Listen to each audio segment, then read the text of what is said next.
this is the Umidigi A3, and as far as placements go, you have the dual SIM card and a micro SD card slot to your left.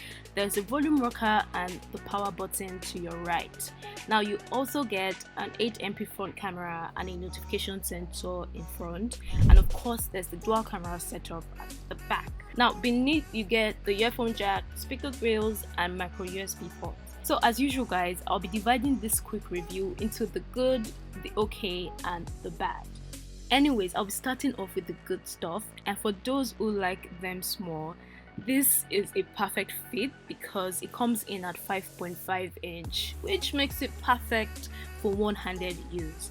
There's also the fact that the back of this device is made of glass, and I cannot deny that this looks a bit premium.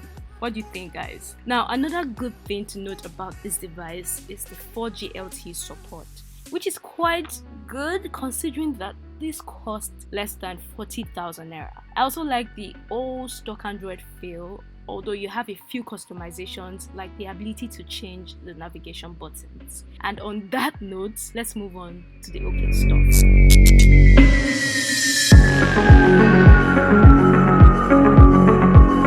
So I'll be starting off with the design, and if you're thinking what I'm thinking, then you must have realized how the back of this device looks so much like the iPhones of this world.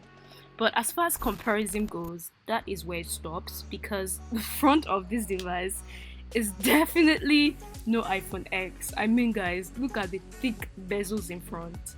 Another thing that is thick is the width of the phone, and all these combinations, with the glass back, all make the phone feel heavier than expected. Now the display is HD plus, and as expected the quality is okay. I mean, nothing exciting. The same also applies to the multitasking. So since this comes with 2 gigs of RAM and a MediaTek processor, multitasking isn't impressive, but it was able to handle light applications. By the way guys, I forgot to mention that this comes with face unlock and a fingerprint sensor, and during my time with the device, the fingerprint sensor unlocked faster than the face unlock. Now as far as the camera quality goes, well, it is not that great, but because of its price point, it can be considered to be okay. I noticed that the pictures were detailed, they just did not have enough dynamic range that we have come to expect from mid-range cameras. Now the same can also be said for the 3300 mAh battery. Not good enough, but quite okay. Alright, I'm done with the good, the okay. Now let's move on to the bad stuff. And kicking things off in this segment is the performance. So the A3 is known to lag, and I noticed this even while using the camera application. So playing games like PUBG is a no.